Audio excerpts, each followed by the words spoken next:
Good afternoon, folks. My name is Jimmy Bashar with the ISO Stakeholder Affairs Group, and it's my pleasure to welcome you to the CAISO Commitment Cost Enhancements, or CCE for short, Tariff Clarifications Initiative web conference to discuss the draft final proposal.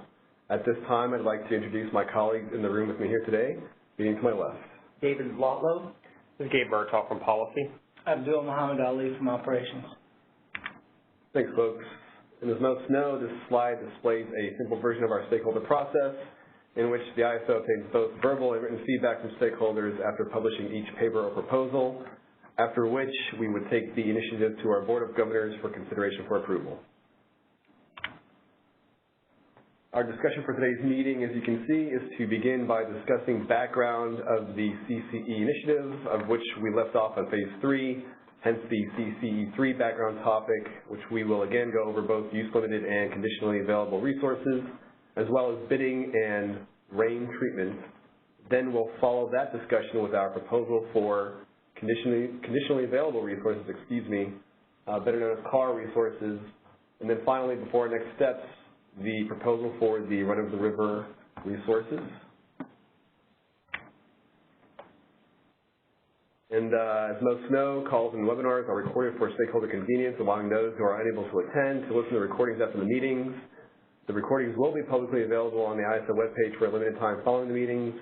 And of course, the recordings and any related transcriptions should not be reprinted without ISO's permission. And lastly, of course, if you have any questions in the room, please raise your hand by pushing #2. And we, of course, ask that you please state the name and the company that you represent. And without further ado, I'll hand it over to Gabe. Thank you, Jimmy. I appreciate it. Thank you, everyone who's joining us on the phone this afternoon. We appreciate your attendance and your input and your help on developing this policy. So as Jimmy pointed out, I do want to walk through some of the history of where we've been because I do think it's relevant, particularly for this initiative, as it is a continuation of the Commitment Cost Enhancements Initiative, but it's also related to several other initiatives that the ISO's been working on for several years and is currently working on. So on this particular slide, we're on page 4 here for those of you who are following along. I do just outline a timeline of some of the related policies that the ISO has been working on. And back in 2015, we were working on Reliability Services Initiative. That was the initiative that set up the RAAIM tool, or Resource Adequacy Availability Incentive Mechanism tool, which incorporated the availability assessment hours, which were specific to different RA flavors that could be offered into the ISO's market. At the same time, back in 2015, we began work on policy for Commitment Cost Enhancements 3.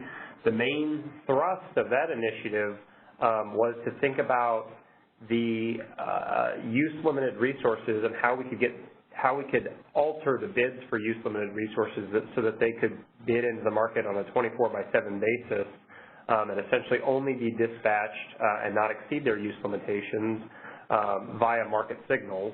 And that was something we worked on from 2015 all the way up until 2019. The policy was wrapped up in 2016, and then in 2017 we began work on the tariff changes that would be necessary to make these implementations.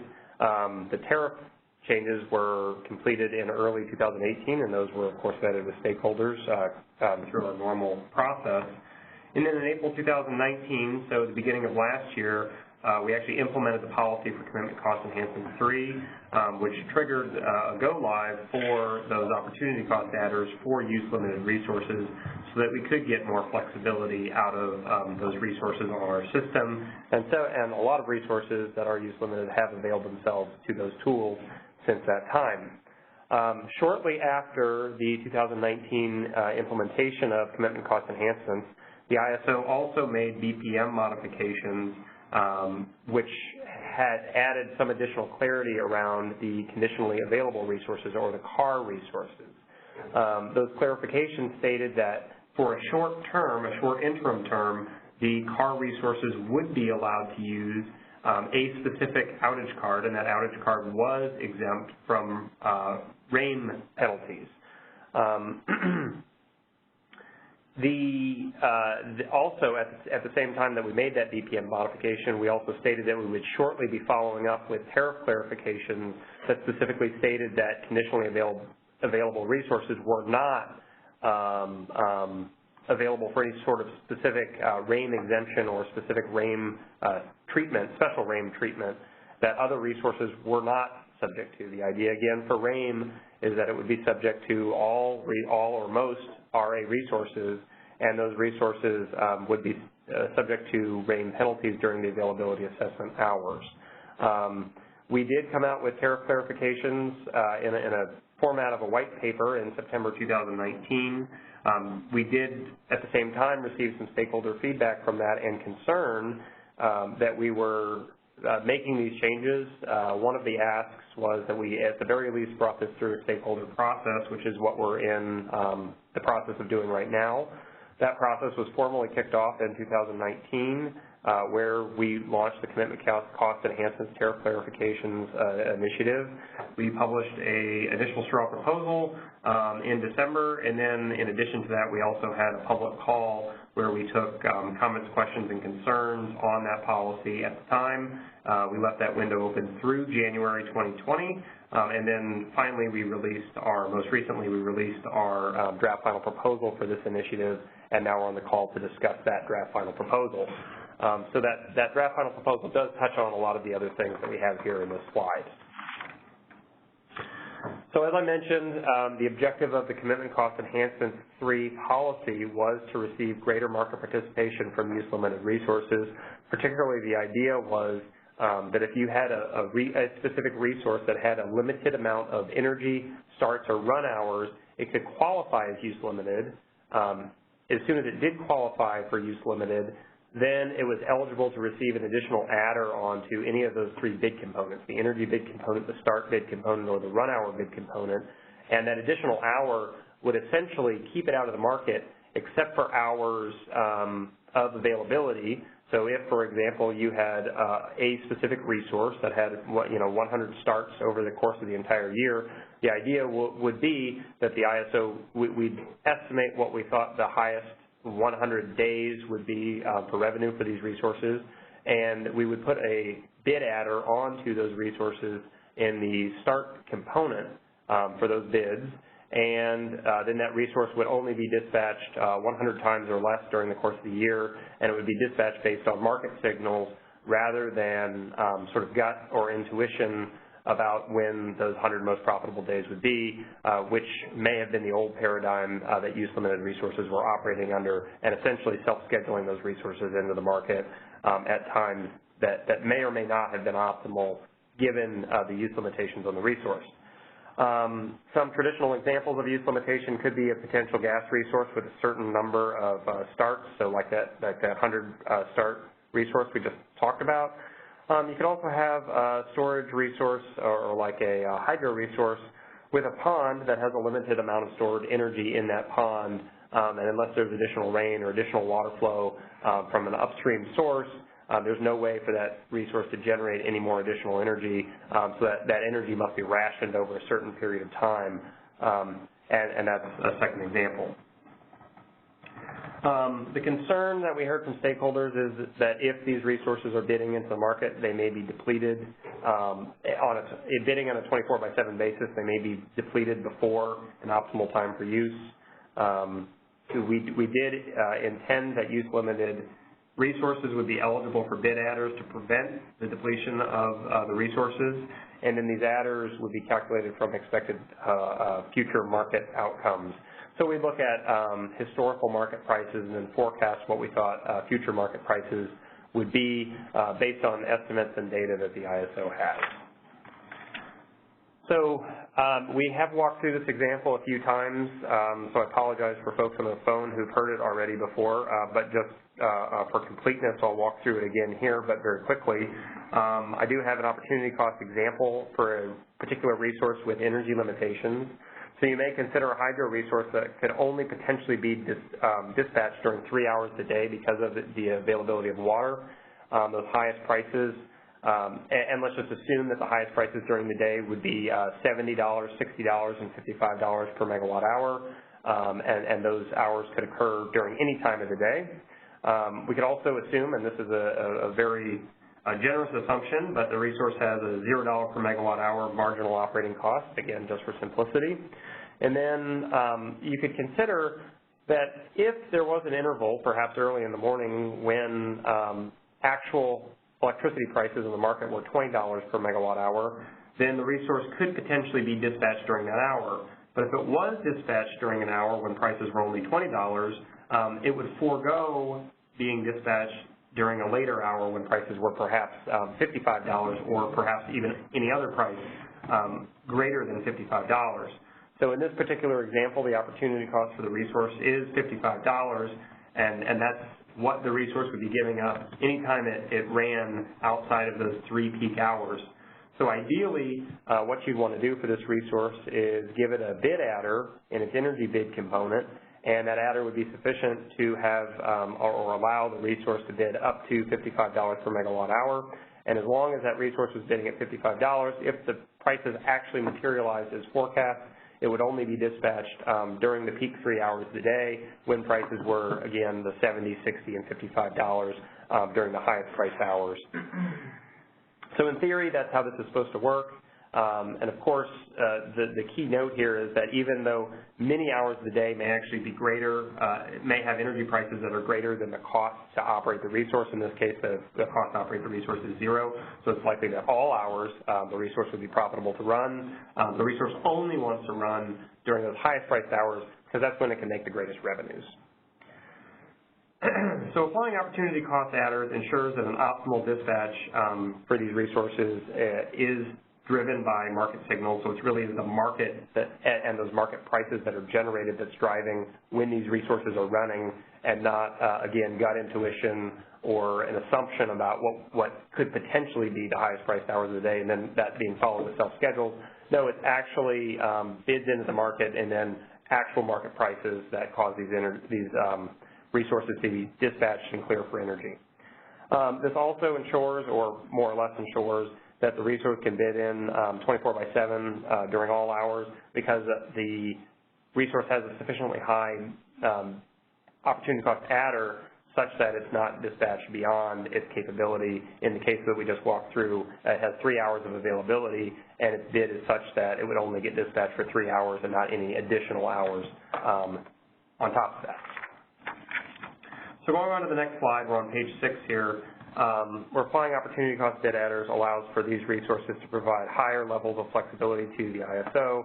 So again, these resources could potentially be available in the real-time market on a 24/7 basis, which allows the ISO to access all that flexibility, and we're able to ramp these resources up or down as the system needs warrant.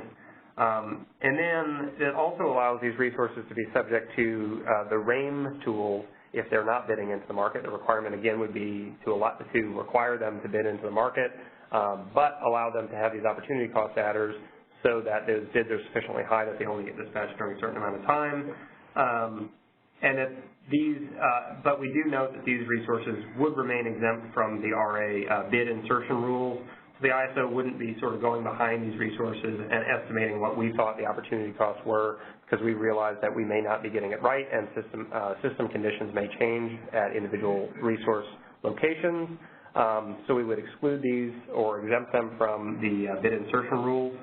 And we do and did acknowledge in the Commitment Cost Enhancements Phase 3 initiative that prices could indeed be higher than what was modeled. So in that example that we just had, if there were several prices that were above $55 early in the day, a resource could indeed be depleted very early. In that case, if that did happen, the ISO does have RAAIM-exempt outage cards that could manage these issues for these particular resources, so that an issue like that, where the resource was bidding with its opportunity cost and still gets depleted too early, they are exempt from any additional penalties from RAAIM there if they don't have the availability and everything else was working properly. So that's sort of where we were with our background for other policies and how that sort of flows into the use limited policy that we envisioned in Commitment Cost Enhancements 3. Next, I'm going to talk about conditionally available resources, but before I do that, I'll pause for questions. Thanks, Gabe. I'm not sure if we have any questions on the phone yet, but as a reminder, folks, please push #2. So we'll give everybody just 1 minute there.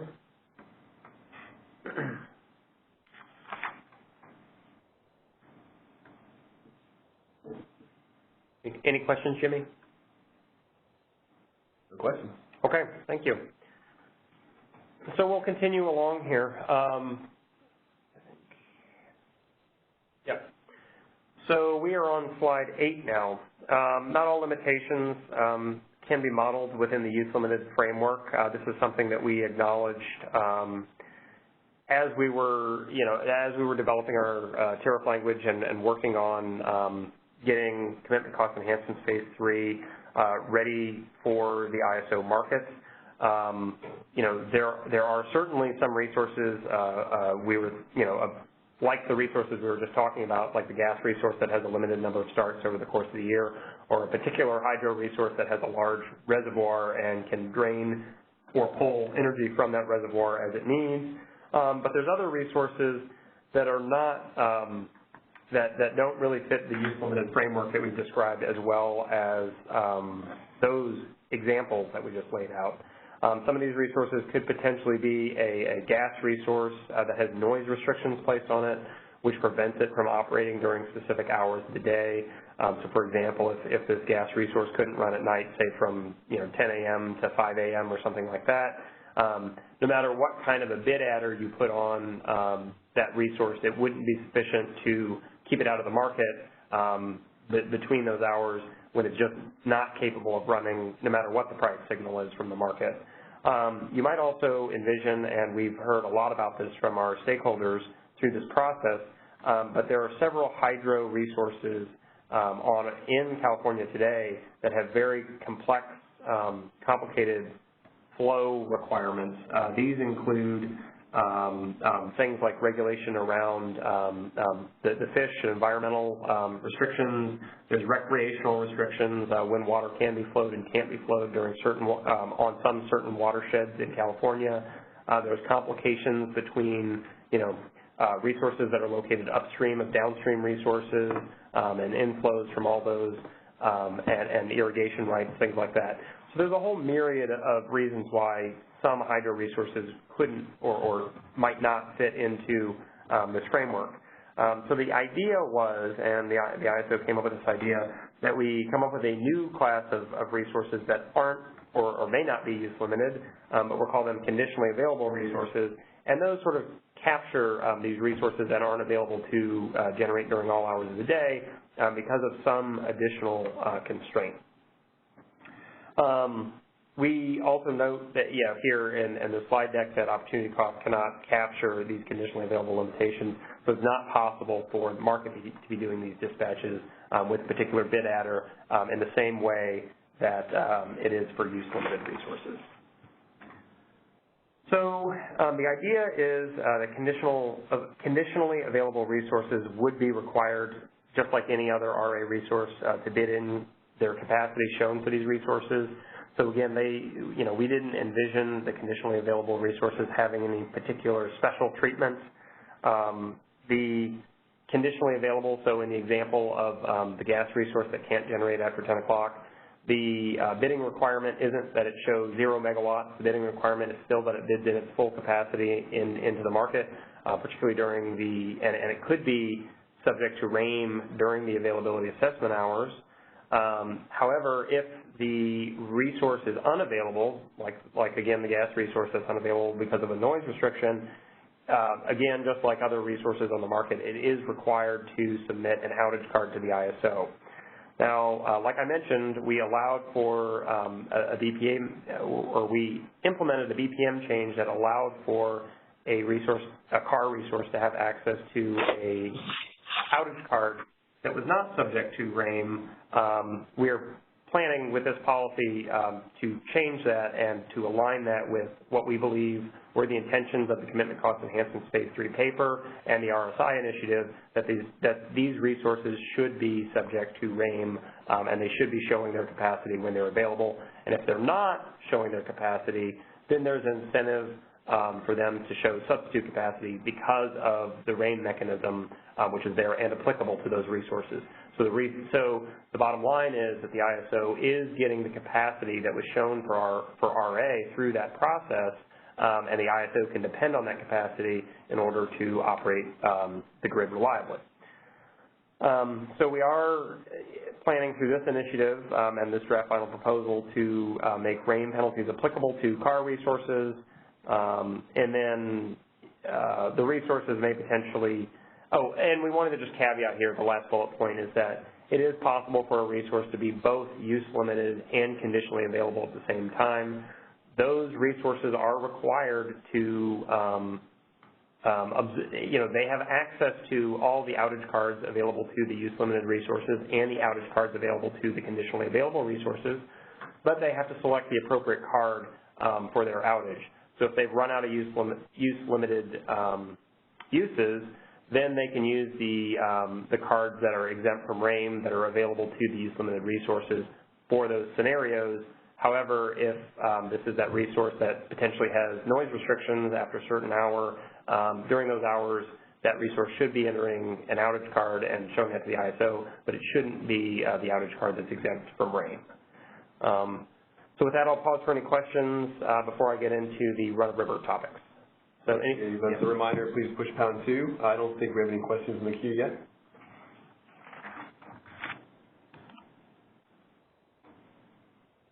Okay. We'll continue on then, and if we do have any questions, we can circle back on them. So this is slide 10. We're talking about run-of-river hydro resources here, and the idea that we outlined in our initial proposal that we put out back in December had ideas about run-of-river hydro resources. Again, we got comments from that initiative from stakeholders that sort of asked for additional information on how this treatment would work and how it might work in the future. And I think we've addressed those questions in this draft final proposal, and certainly we could get into more details here on this call if there are any. But essentially the idea was that we acknowledge, the ISO acknowledges, that run-of-river resources are very similar to the variable energy resources, so the wind and solar resources that we currently have on the system. Like variable energy resources, run-of-river resources basically produce when there's energy available, and they're price takers during those hours. And then when they're not producing, they're offline, and they're essentially incapable of producing regardless of what prices are. So more or less, these are price takers.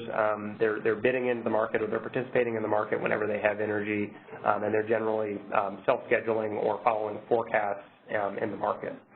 So run-of-river resources can't, or the way we envision them is that they can't influence their output.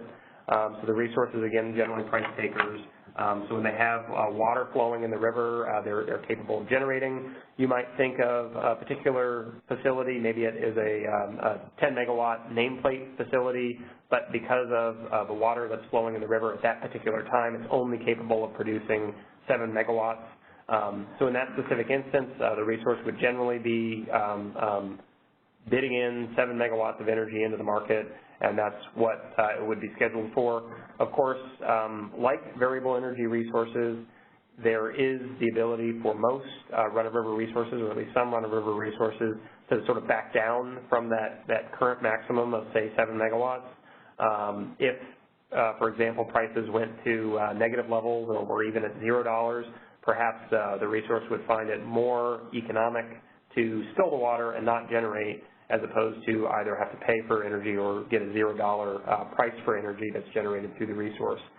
So there is that same ability to sort of back down from a capability like we see with variable energy resources.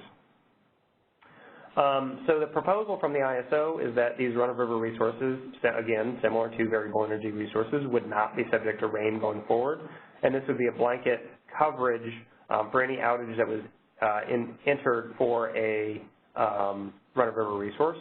And then we also envision that run-of-river resources would continue to use current counting rules that are in place today. These resources would likely be following the rules for the counting rules for non-dispatchable hydro, which includes looking at 3 years of historic availability. We think this is appropriate for these resources and is a good way to sort of estimate or potentially estimate how much capacity these could have. These resources can be shown for flexible array. As I mentioned, variable energy resources are currently shown for flex, and that's particularly true in the downward direction. In the same way, run-of-river resources could be shown for flex as well. So this, 10 megawatt nameplate run-of-river resource that I was just using in an example could potentially back down, and that could be the flexibility that that resource provides to the market. So just thinking a little bit about forecasting, we got a few questions about this from stakeholders after we put out the last paper. We're envisioning, so today the variable energy resources have a special treatment for their forecasts. So we have, the ISO has a third-party vending software that generates forecasts for all of the variable energy resources and sends those forecasts to the ISO. Those forecasts are used in our day-ahead markets and our RUC markets, and then they're also used in the real-time markets. And in the real-time markets, those forecasts serve as sort of a cap to any bidding that's done for the resource. So if I'm a solar resource and I have a capability of generating from 0 megawatts to 10 megawatts, and I bid that full range of capacity into the ISO markets, and say, maybe I want to back down anytime prices are less than, say, negative $10 per megawatt hour.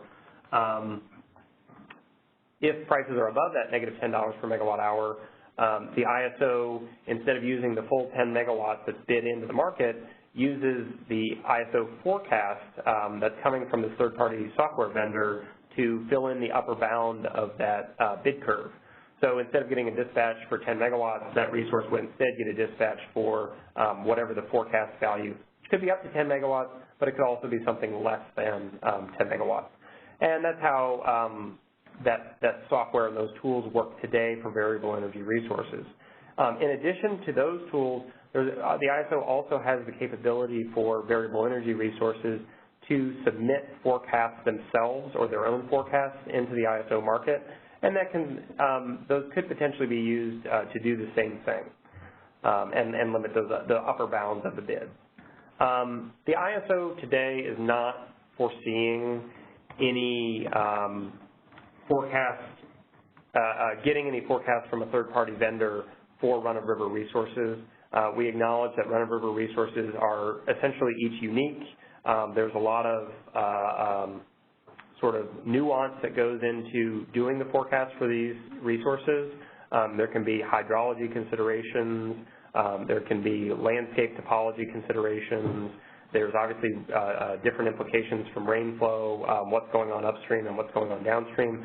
So with all these inputs and all these complications into how run-of-river resources run and operate today, we don't feel like it's reasonable for us to go out and contract for a third-party software vendor to come up with forecasts for run-of-river resources.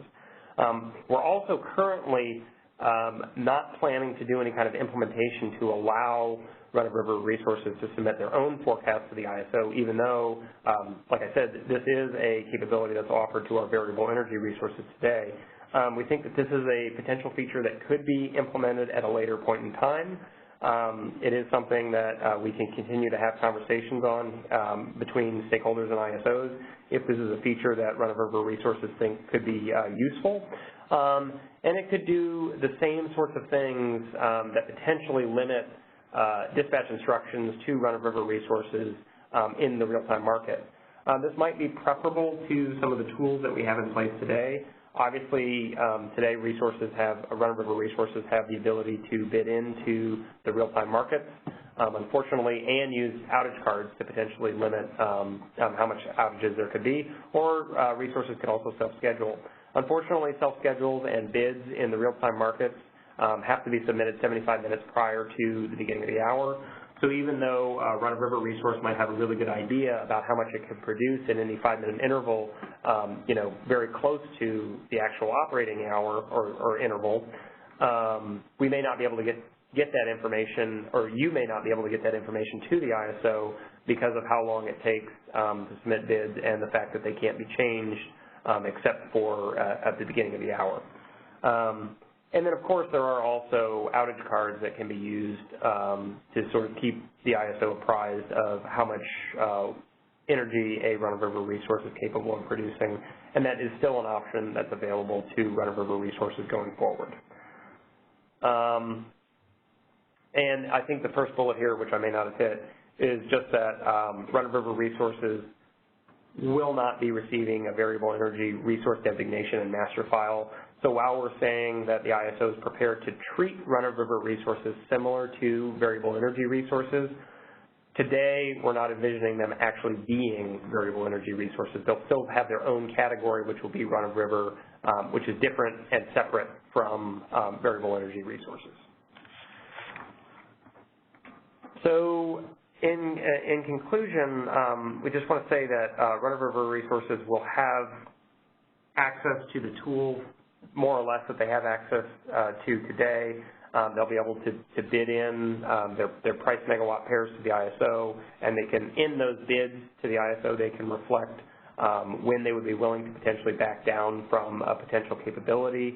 They also have the ability to self-schedule into the market, as most resources have, and then they also have access, as I mentioned, to outage cards, which can, again, inform the ISO when the resource is not capable of producing its full amount of energy that potentially it may want to or be bidding in to produce. And again, these are the same sets of tools that are available today. So with that, before we get into a sort of summarizing and concluding what's going on with the policy, I'll stop and pause one more time for questions. Thanks, Gabe. Yeah, looks like we have at least one question. I do appreciate the Ferris Chu who decided to write the question to the participants. Ferris says, hello, I have a question regarding use limited and conditionally available resource dual status. If a resource is registered as both use limited and conditionally available, will it still be eligible for opportunity cost adders? Yes. So if a resource is both classified as use limited and conditionally available, it would have access to, again, as I mentioned, both types of outage cards, so the use-limited outage cards and the conditionally available outage cards.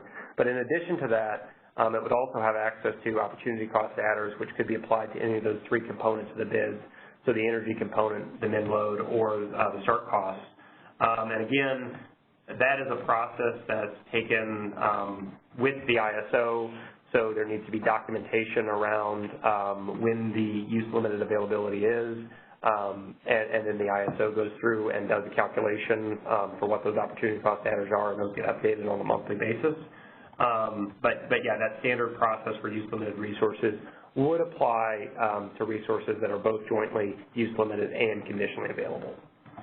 All right, thanks for your question, Ferris. And I do believe we have at least one question on the line, operator. Your line is unmuted. Please go ahead.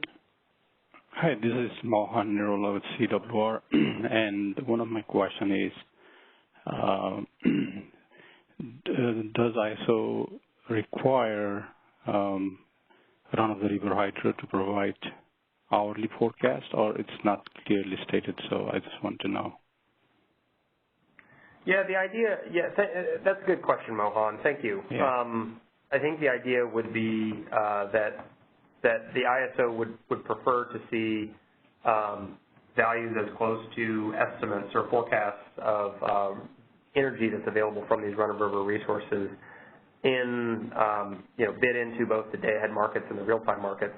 Now, similar to variable energy resources, some of the variable energy resources today choose to self-schedule energy into the markets, which is in hourly blocks, and some of them choose to bid into the market, and then, like I mentioned, they could get self-schedule values, forecast values that are updated in the real-time market, very close to the 5-minute intervals, which sort of limits the total output from those resources.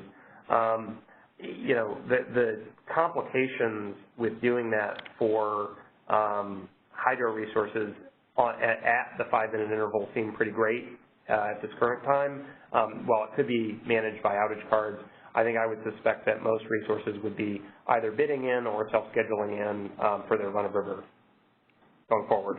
But we would expect that those bids match expected forecasts for the resource. Okay, the forecast would have to be supplied by the resource owner? Yeah, I think we envision that still being the same forecast that most of these run-of-river resources are using today. So ISO understands that most scheduling coordinators are coming up with this. It could be a resource owner, but to the extent that these forecasts are being calculated and provided, those are the values that likely should be used while bidding into the market or scheduling the resource into the market.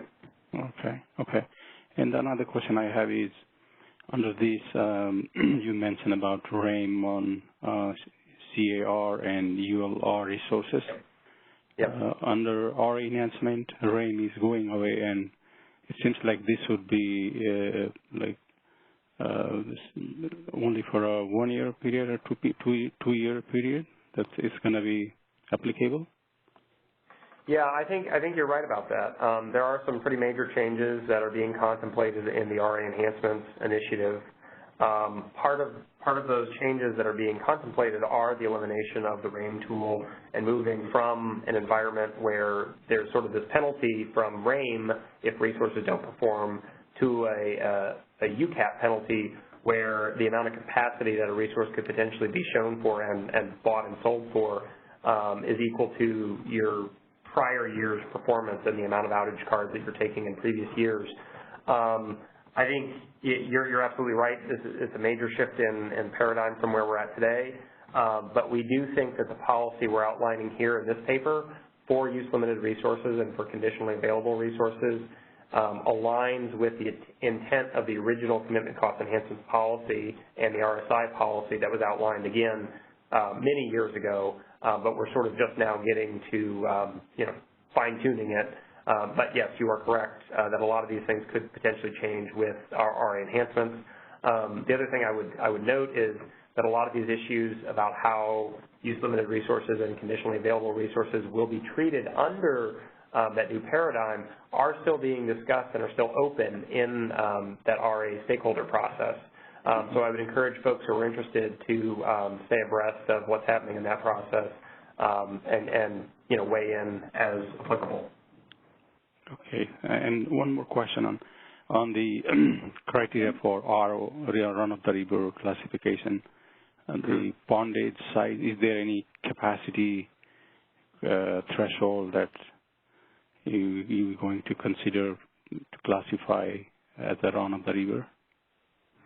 So I might turn that over to David. I know he's going to go through some of the tariff language that we've worked out for this. Right. But yeah, okay. So why don't we take that question when we get there? Great. Okay. All right. Thank you. Thank you for the questions, Mohan. I appreciate it. No problem. Thank you. Thanks, operator. I think we have a few more questions on the line. Your line is unmuted. Please go ahead. Hi, Gabe. Excuse me, Steve Greenwood at CES.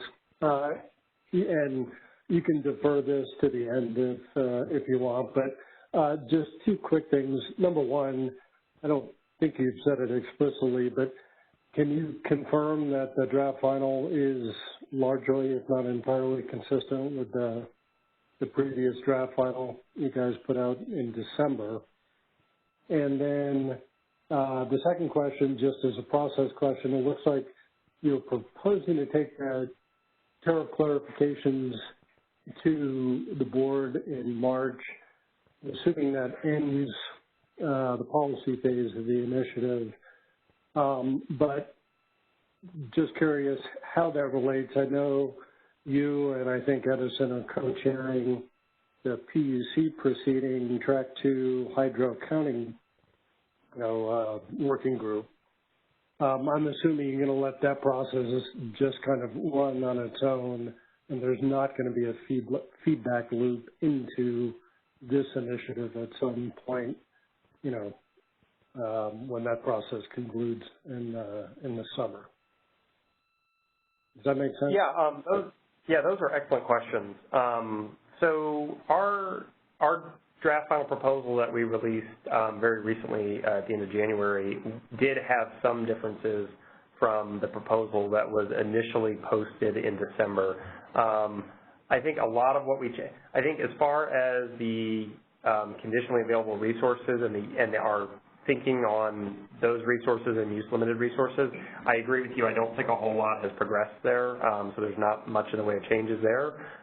We did, though, add additional details around some of the run-of-river treatment There were some questions on how run-of-river resources would be treated going forward, and we really spent some energy thinking about that. In addition, and I think you noted this, and I'm going to this in a couple slides, but I think it's worth noting right now.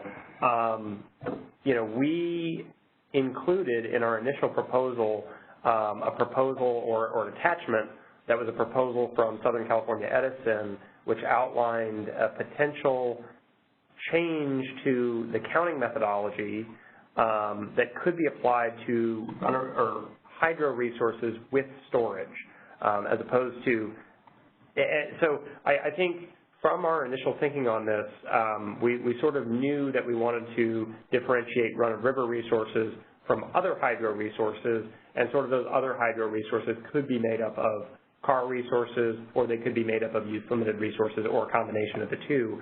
I think since that point, our thinking has evolved, and we believe that it could be applicable that in addition to hydro resources being classified as either run-of-river resources or potentially use-limited/CAR resources, there could also be a classification of hydro resources with storage that elects to use a more conservative approach to come up with their counting rules for their qualifying capacity. And if they did do such an election, the argument is that very much like the UCAP theory that's being proposed in our enhancements, these hydro resources would essentially be incentivized to show as much capacity as possible, but essentially they wouldn't count for what you might say is too much RA capacity, because they'd sort of be derated in what they counted for in their actual qualifying capacity, which is shown from the CPUC or shared from the CPUC to the ISO, and then of course the resource can only be counted for in RA portfolios up to that qualifying capacity amount. But we believe that if a resource was willing to look at historic values, even a hydro resource with storage, if it was willing to use that updated counting methodology, then we would exempt that resource from RAAIM for water-related, limited water availability type outages. And if that were the case, then we feel like a lot of these issues that we're hearing from hydro resource owners would sort of go away. So first of all, we want to say that the ISO is very supportive of, so the scoping memo came out from the CPUC outlining what work they're going to be working on in Track 1 and Track 2 of the CPUC's RA proceeding. Included in that scoping memo was counting rules for hydro resources. So we at the ISO believe that this is an acknowledgement from the CPUC that we could do a better job for hydro counting for some hydro resources, particularly those with storage. We support that effort at the PUC, and as you mentioned, we are co-chairing a workshop, and that workshop is going to be hosted at the PUC with a series of other workshops which are going out to various listservs. But this particular one will be held on Wednesday of next week, so that's February 12th at 10 a.m. in the CPUC auditorium, and I'm sure that they'll have conference call facilities there as well so that folks can listen in. But the ISO, like we said, we're very supportive of this. And I think you pointed this out as well, but this could have implications on potential tariff changes or potential changes to the BPM down the road. And to the extent that the ISO needs to update policy on its side, we intend to do that alongside the CPUC process. And I think it was PG&E that pointed out in the last version of the proposal as comments that they wanted sort of this discussion to be housed at the PUC, and I think the ISO has agreed to that. And we're sort of, at this point, working with all further changes to counting rules over in the CPUC's RA proceedings. So good. Those are good questions, Steve, with very lengthy answers. Did I get everything there? A lot of information, but I think you did, Gabe. Thank you for that explanation and the detail. But so what I draw from that is whatever does come out of the PUC proceeding, and if it does have implications on, I guess, this proposed or existing tariff language, there would be a separate process to kind of deal with that. And the changes you've generally outlined here are going to move forward, assuming they get approved at the March board meeting. Yes, that's correct. And then the only thing I would add to that is that, we're eager to see these changes for hydro resources that they get implemented as quickly as possible. We are anticipating the potential for that to change in the 2021 RA year, so as soon as January 1st for the next year. And if that does happen, we're going to make sure that the changes on our side are in place to accommodate the PUC's counting rule changes, if that does happen. Okay, great. Yep. Thanks for the explanation. Of course, thank you.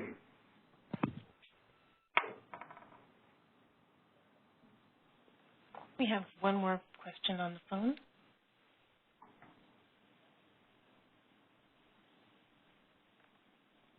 Hi, Gabe. This is Michael Volpe from PG&E. Thanks for these slides. Just have a quick question on for the resources that are both conditionally available and use limited. I see that you have the bullet point regarding, the outage cards for card resources won't be, would be subject to the availability incentive mechanism, but could that resource still use a use limited card to avoid the RAAIM penalty? Yeah, they could, but as I mentioned, it needs to be applicable. It needs to be applicable. So if you're talking about that, that hypothetical resource that I outlined earlier that has a noise limitation from 10 p.m. to 2 a.m., I would expect that would be a car related card that would be implemented or used during those hours. Now, if it was the 20th of the month and that resource only had 10 starts during the month and it was already on start number 8 or it had already burned through 8 starts, then you're exactly right. I would expect that a use limited card for a use limited reached reason would be used because indeed, the resource had been acting in good faith. It had been including its bit adders. Up to that point, it had been dispatched 8 times, which is very close to that 10-time limit, and it might want to save itself in case of the event of an exceptional dispatch, or maybe it knows there's some hot weather coming up at the end of the month or something like that. So we would expect use limited cards to be used and conditionally available cards for those kinds of resources, but it really is incumbent on scheduling coordinators and operators of these resources to use the correct card that reflects why the resource is out of service and not available to the ISO, which could be either conditionally available reasons or use limited reasons. Okay, yeah. I'm thinking more with an example of a hydro resource, but sure. But yeah, I just wanted to confirm that that was a possibility. Yep, it is. Yep. Great, thank you. Yeah, you're welcome, Mike. Okay. I'll wrap up here, and then if there's any more questions just on any part of the policy, we can take that before we sign off. And then we also will have David up, and he'll go through changes to the tariff that we're contemplating right now. So we're on slide 13 here, and this is just a summary of all the proposed changes that we're planning to make with this policy, including things that are going to have impacts to tariff language. So first, we want to clarify the tariff language that resources can be both use limited and conditionally available. It was never intended that resources be exclusively one or the other. And just as we ran through several examples today, we envisioned that this could happen, particularly with hydro resources on the system. We want to clarify that conditionally available resources should submit outage cards when they're unavailable, so they're not required to bid up to their conditional availability. They're required to bid in their full RA capacity 24/7, just like any other RA resources. We do recognize that these resources have limited availability, but these instances when there is limited availability should correspond to intervals when outage cards are entered, and that effectively notifies the ISO that the resource is unavailable for dispatch from our perspective. We also have changes that the conditionally available outage cards, so that they are subject to the availability incentive mechanism, and that's what we've been talking about. And then finally, we're going to provide a definition for run-of-river resources and specify that these resources have a similar treatment to VER resources. Again, not identical to VER resources and what we considered as VER resources, but there's a separate classification there.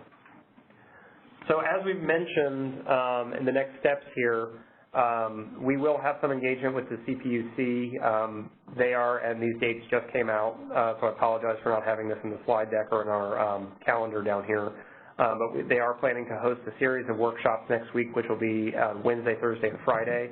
On Wednesday, the 12th at 10 a.m., there will be a workshop that the ISO is hosting jointly with Southern California Edison. And that workshop will be specifically on counting rules for hydro resources, and the goal from the ISO's perspective is to come up with some sort of a proposal that could potentially be entered into the RA proceeding and hopefully acted on for as soon as the 2021 RA year, so we can get something implemented that's workable for all the hydro resources in the system, and we feel like some of these accommodations would be helpful. We do think, as I mentioned, several concerns were raised by PG&E through this stakeholder process, and we think that what we've done here addresses those, and specifically concerns about bifurcating the counting rules piece and making sure that that happens at the CPUC, and this other piece that has to do with the conditionally available resources, and keeping that here in this policy. I think that was a good piece of feedback we got from them, and I hope we met that objective. And that's what we've got. So with that, I'll turn it over to David. Yeah, hi, good afternoon. So this is David Blotlow from the legal department. I didn't really prepare anything on the tariff. It was more if any folks on the call had any specific questions about the draft tariff language that was posted. And then further, if you have any written comments that you want to submit, you can include those with the comments on the draft final proposal policy paper as well. I do recall that earlier on the call there was a question from Mohan about the run-of-river definition, and so we'll just start there, and then after that we'll see if anyone else has any comments or anything to raise. So it's all the way at the bottom of the document. So there we go. So we'll be proposing a new defined term for run-of-river resource. Today, the tariff doesn't address this particular category of hydroelectric generating unit. It just refers generally to hydro resources in different places. So we're proposing to create a definition of what run-of-river is, and then, like we said before, it would have the RAAIM status that we've discussed.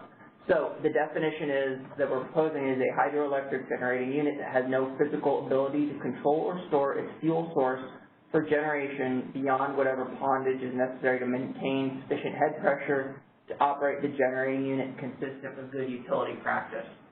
So that's really the best definition we could come up with. If there are other suggestions, by all means, please share them.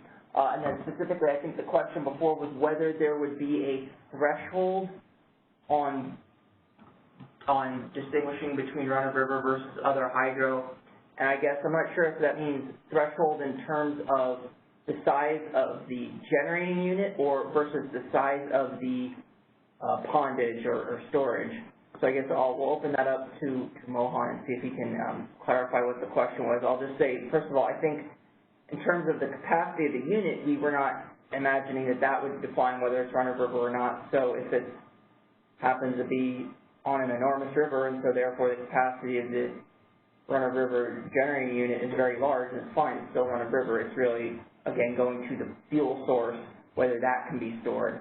And that we didn't have a set threshold in terms of a quantity of water that if you exceed that quantity, now you're no longer run-of-river. It's really meant to be addressed to the particular unit, and that if you have storage beyond what's needed just to safely operate the unit and to prevent cavitation and other sort of operational issues, then it's no longer run-of-river.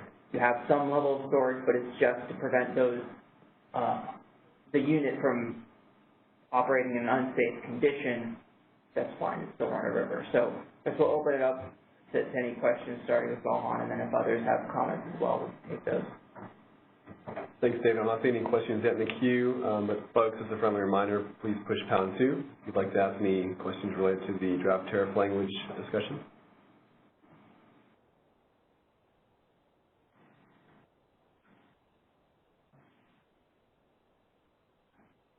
Okay, well, we'll give that a minute there. You know, again, as I said, we posted this draft tariff languages substantially similar to what was posted in the fall when we sort of initiated this topic for discussion. I know on the call we had in maybe September or so, there were a few comments from stakeholders on that call, and this draft, you know, should capture whatever comments we got at that point. That's there. For example, Jim, you want to scroll all the way up to the top, I can just explain, for example, one change that was made as compared to what was posted in September.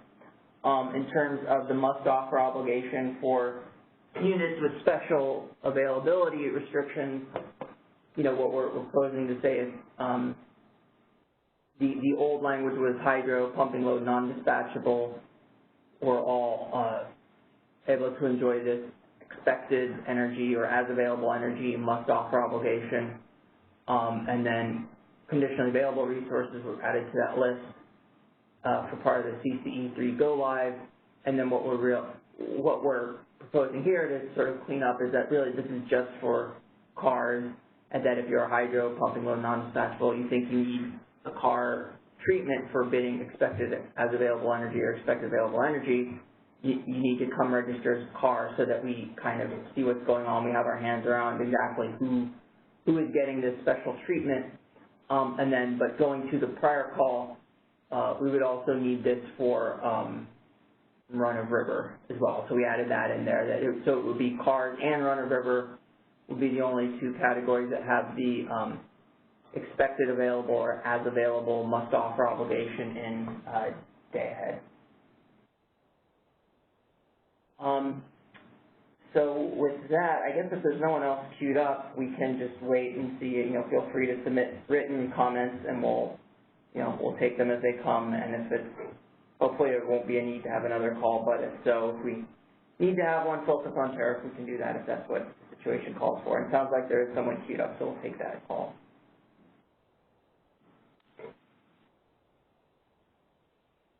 Hi, this is Bonnie Blair for the Six Cities. I have a question about the must-offer obligation for run-of-river. So I get that you're wanting outage cards submitted for conditionally available resources when the availability restriction applies, but in the case of run-of-river, this tariff language says you have to submit self-schedules or bids for expected available energy. What if your expected available energy is 0?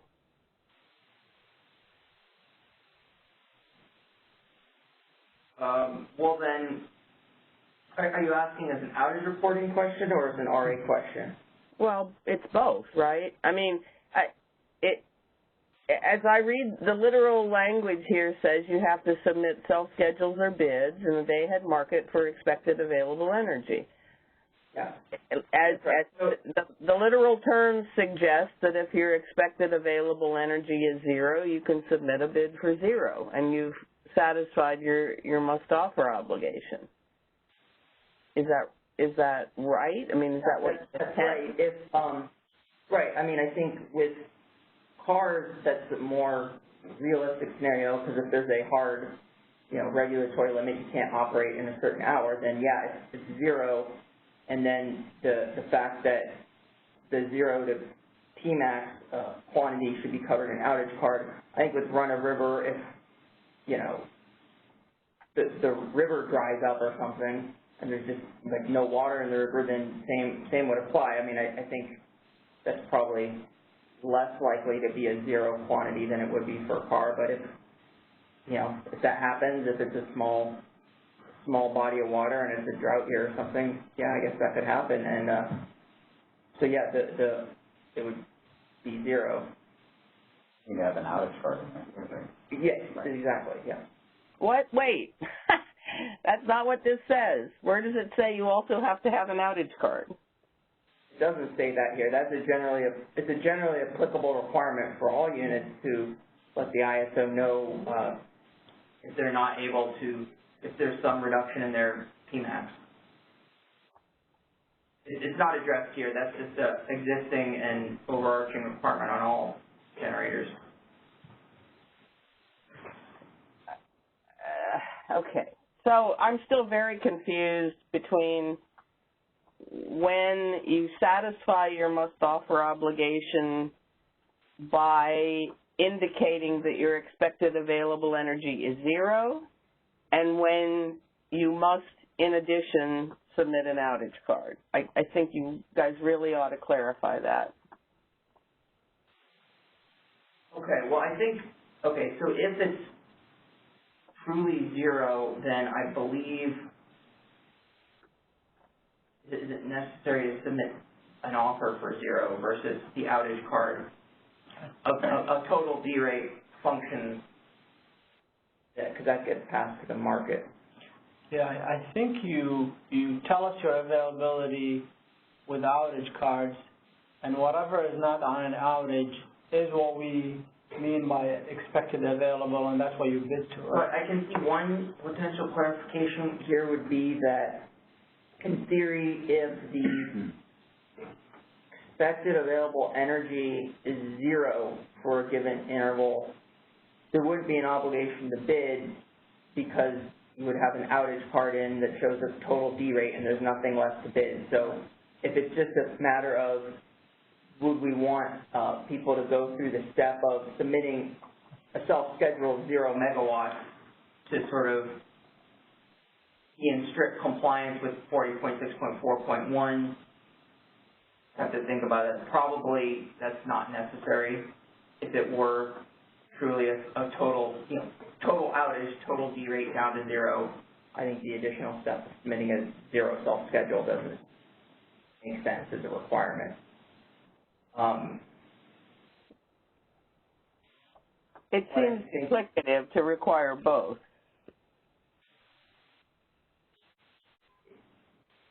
Yeah, I mean, I think we're agreeing with that. I think we could look at adding some additional language here, just 40.6.4, we wanted to cover that scenario. Yeah, I think that'd be helpful. All right, thanks, Bonnie. I think we have a couple more questions in the queue, looks like.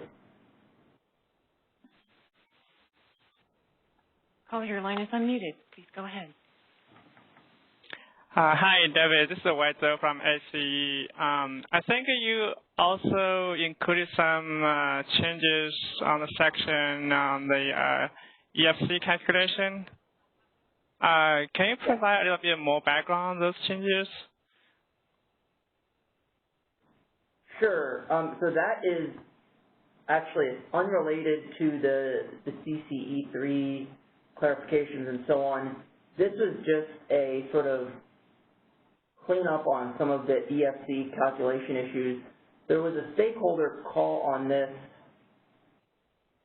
it might have been last summer, and that because the idea at that point was the sort of core issues of the car rain treatment and stuff. At that point, we thought a tariff filing would be happening by like August, September of last year. We said, well, let's just hold off and we'll package up some of these small EFC clarifications in the same tariff filing, just sort of for administrative convenience.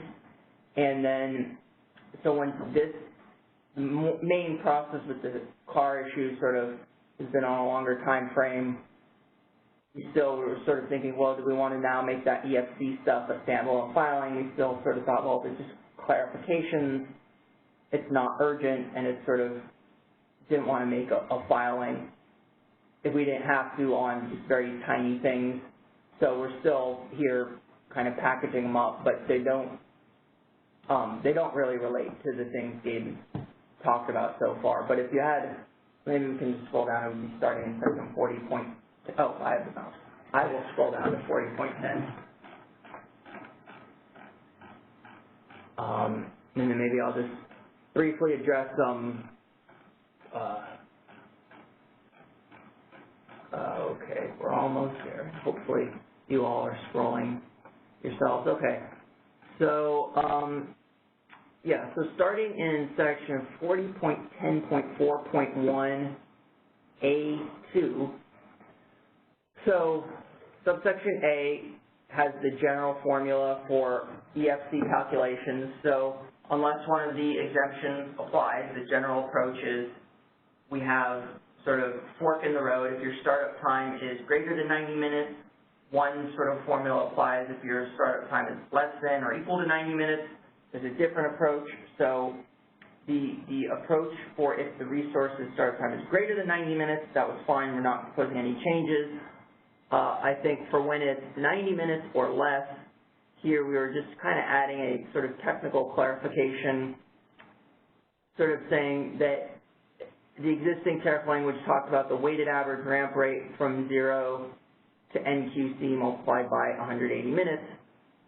I thought a better way of framing it and sort of being more accurate in terms of how the calculation was working was to say, if you have that short startup time of 90 minutes or less, you get PMIN as EFC automatically, you know, just sort of whatever your master file PMIN is. At a minimum, you'll automatically get that as EFC, and then we'll only do the weighted average ramp rate calculation above PMIN. And then so if your start time, and then so you take 180 minutes minus start time, and it's how much you can ramp in that remaining time, because the idea is you first have to account for how much time it takes to get to the PMIN, and then so you get that capacity sort of automatically as EFC, but then in terms of whatever time is left in 180 minutes, you need to subtract out the startup time so that whatever time is remaining in that 180 minutes, we look at the weighted average ramp rate across that remaining time, and that would be added to the PMIN to give the EFC for resources that fall into the general calculation. And then so if you start scrolling down a bit, you'll see then there's some specific standalone rules for hydro, PDRs, energy storage, multi-stage generators, combined heat and power. And then so you see there's a few changes in those other ones.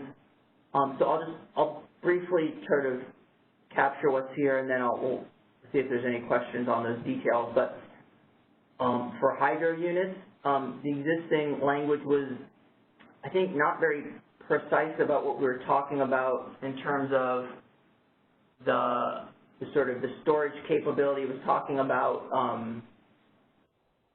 the resource's physical storage, what it can do for 6 hours, but there was really kind of some ambiguity when we talk about the resource's physical storage.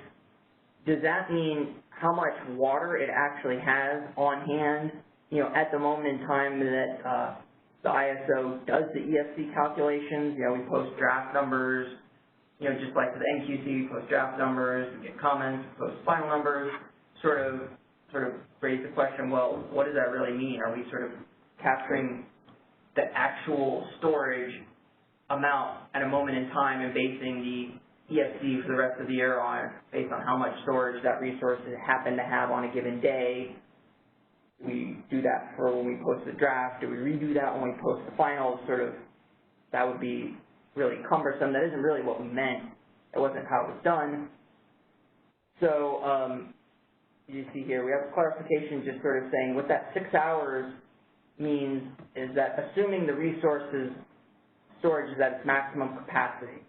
So, you know, you have a hydro unit and there's a reservoir behind it.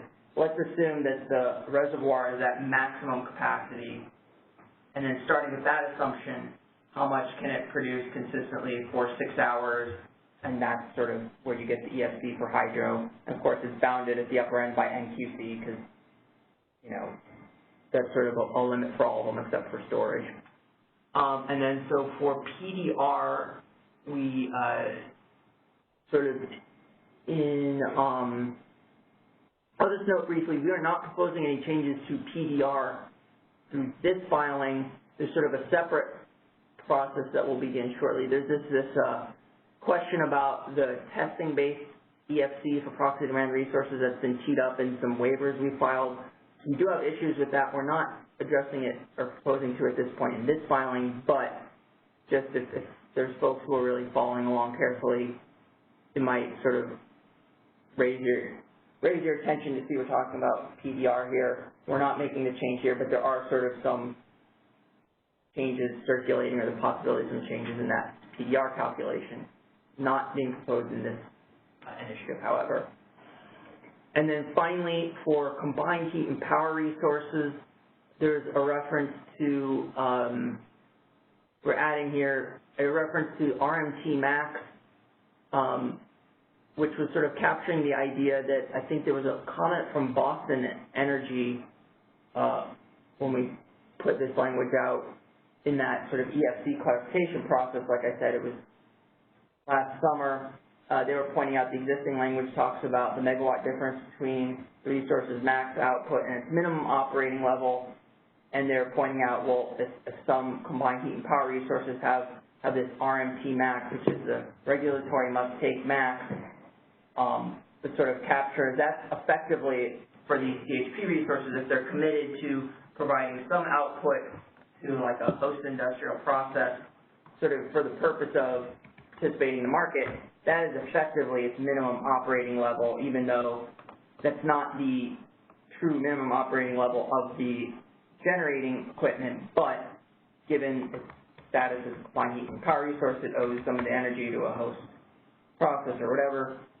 That's what captures the RMT max concept, and that's really, if it has an RMT max established, that's really for this purpose what the minimum operating level should be. So we're just adding that clarification just to sort of cover that scenario for some CHP resources that would be looking to provide flexible capacity. So that is, in a nutshell, what the proposed changes are in the EFC calculation tariff language. So with that, we'll see if there's any questions. So Dave, this is Weizhou from SE. So I think in the last year, there was a discussion about the EFC calculation from the storage, I think, for which SE has some issue with. So in this proposed language, you're not including those changes, like EFC changes for battery, right? So I don't see any red line here, but just want to confirm.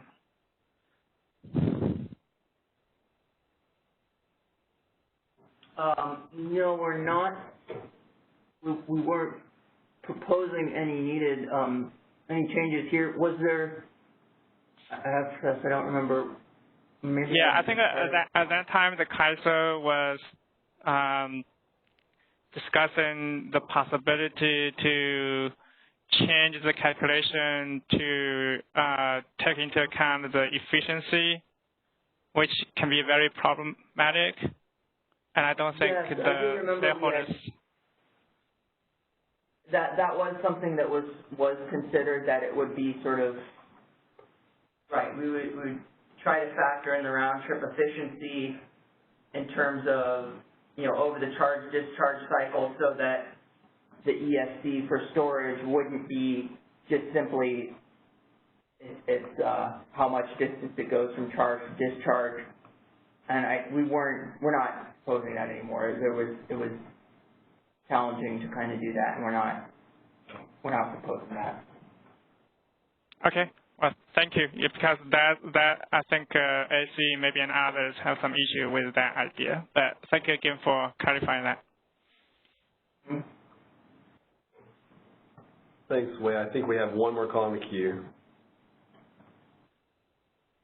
Your line is unmuted. Please go ahead.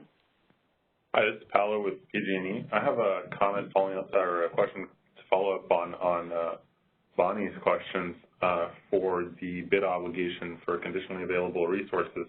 So do we understand correctly that the tariff is telling scheduling coordinators to bid the resources availability and not put in an outage card unless it's for, well, one of the conditionally available outage or resource outage card nature of works, so that if the actual fuel-based availability of the resource was 0 megawatts, the resource would bid 0 megawatts?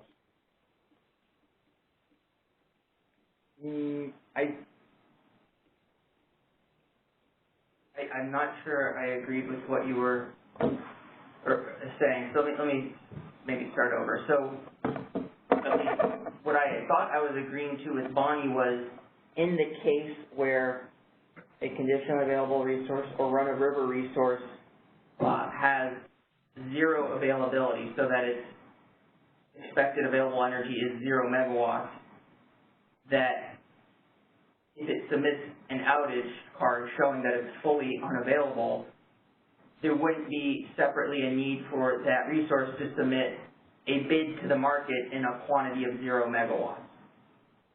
And so that's what I was saying, yeah, I think probably makes sense to clarify in that specific scenario. I thought I heard that there would be a 0 megawatt bid or something like that.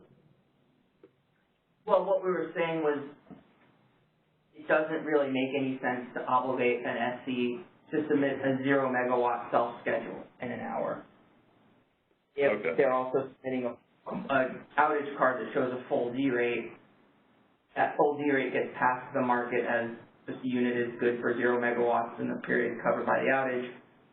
It's sort of a useless step to say, well, you didn't follow your RA obligations because you didn't submit a 0 megawatt schedule. So that's really all I was meaning to agree with her on. Hopefully I wasn't agreeing to something different than what I just said. Okay, then I misunderstood. Yeah, and so the but in all cases, we were saying that the outage would be a sort of overarching obligation that's not tied to any RA issues. That's just generally applicable. I just don't need to know if any resource, or for that matter, Right. Well, No. Yeah, I got you. But I did want to ask a clarifying question. I'm sure others probably know this, but I never caught the difference between available and as available. Right. So that is a little confusing. I do have a note about that because I myself have consistently been tripped up every time I go back to this language, and at one point in drafting I said expected as available energy. What does that mean? That's confusing. Let's just delete it. But it's sort of a reference to something related to QF that somewhere else in the tariff, or maybe some of the applicable regulatory contracts, there's a concept of expected as available energy that's just applicable for qualifying facilities, and so it's a term that applies to them. So if there happens to be that a QF comes and also registers as a car, or actually probably run-of-river is more likely, that concept of expected as available energy would sort of define the move for them. But I think for anyone else, I think you could just ignore that. It's just the expected available energy. What is it you think is actually going to be available in the covered time period? Thank you.